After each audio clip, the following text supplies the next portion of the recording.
लोकसभा में कुल सांसदों की संख्या 542 है, एक सीट खाली है। एनडीए के 293 सांसद हैं, वहीं राज्यसभा में 245 सांसद हैं, 5 सीट खाली हैं। एनडीए के पास 129 सांसद हैं। यह मानते हुए कि उपराष्ट्रपति के लिए नामांकित सदस्य भी एनडीए उम्मीदवार के पक्ष में मतदान करेंगे। इस तरह सत्तारूढ़ गठबंधन को कुल 422 सदस्यों का समर्थन प्राप्त है। बहुमत के लिए 391 सांसदों के समर्थन की जरूरत है। अगस्त 2022 में एनडीए उम्मीदवार जगदीप धनखड़ को 528 वोट मिले थे, वहीं विपक्षी उम्मीदवार मार्गरेट अल्वा को सिर्फ 182 वोट मिले थे। तब 56 सांसदों ने वोट नहीं डाला था। इस गणना के हिसाब से सीपी राधाकृष्णन की जीत लगभग पक्की मानी जा रही है। इंडिया ब्लॉक की स्थिति इतनी कमजोर है कि यहाँ हार जीत का खेल नहीं, बल्कि विपक्ष की बिखरती एकजुटता नजर आ रही है। दोस्तों, आखिरी दिन यानी 8 सितंबर 2025 को एनडीए सांसदों का डिनर फिलहाल रद्द कर दिया गया है। इसका कारण बिल्कुल साफ है। पंजाब,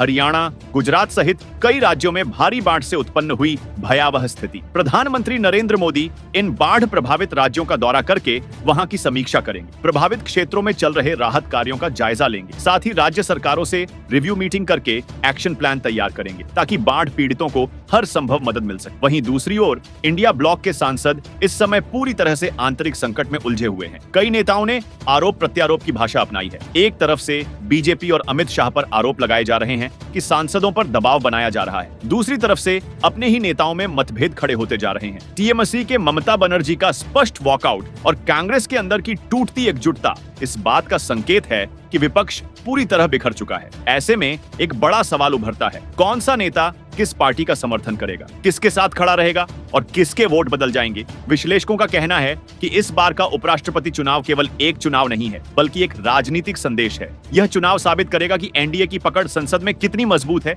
यह साबित करेगा कि सत्ता पक्ष कितनी मजबूती से चल रहा है। वही इंडिया ब्लॉक की जिद्द की असलियत भी सामने आएगी। राजनीतिक विश्लेषण बताते हैं कि एनडीए उम्मीदवार सीपी राधाकृष्णन के पक्ष में लगभग 270 से 290 सांसद मतदान करेंगे, जबकि इंडिया ब्लॉक का उम्मीदवार पी सुदर्शन रेड्डी को मिलने वाले वोट केवल 90 से 100 के आसपास रहेंगे। लेकिन राजनीति में चमत्कार की भी गुंजाइश हमेशा बनी रहती है। कहीं विपक्ष आखिरी दिन कोई नई रणनीति अपनाकर अपनी संख्या में इजाफा कर दे या फिर कोई बड़ा राजनीतिक उलटफेर घट जाए। इसीलिए हर राजनीतिक जानकार, हर पत्रकार और हर नागरिक की निगाहें 9 सितंबर को टिकी हुई हैं। चुनाव के नतीजे न केवल उपराष्ट्रपति का चेहरा तय करेंगे, बल्कि ये तय करेंगे कि देश की संसद में किसका दबदबा रहेगा। क्या एनडीए एक बार फिर से अपनी शक्ति का प्रदर्शन करेगा या इंडिया ब्लॉक के सांसद राहुल गांधी की जिद के चलते अपने अपने वोट अलग थलग डालेंगे। हम आपसे भी जानना चाहते हैं, आपका क्या विचार है? क्या आपके हिसाब से सीपी राधाकृष्णन को भारी बहुमत से जीत मिलना तय है या फिर विपक्ष कुछ चौंकाने वाला कर देगा?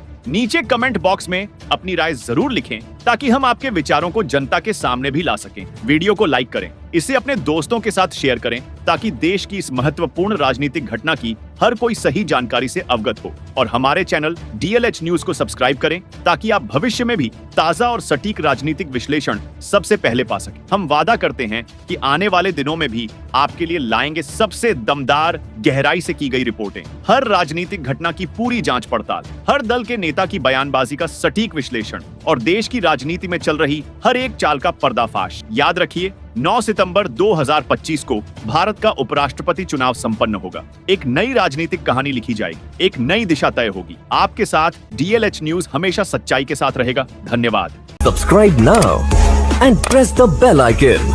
Never miss an update.